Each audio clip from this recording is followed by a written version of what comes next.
So the website that I found that I thought was really neat for K to 6 students is TikTok, and it's a digital classroom publishing studio for students to write and illustrate their own digital and printed books. So with this website, you can help your students become real published authors.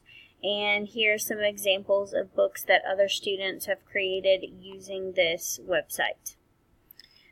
So TikTok has publishing projects that you can pick from, writing prompts, and image galleries. And like I said earlier, it's designed for kindergarten through 6th grade students.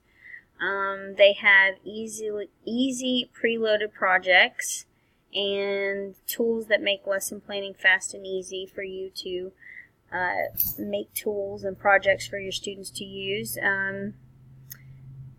Creative, so you can spark students' imagination while developing their digital literacy. Students can upload their own photos and drawings. You can send finished products to students' parents via email.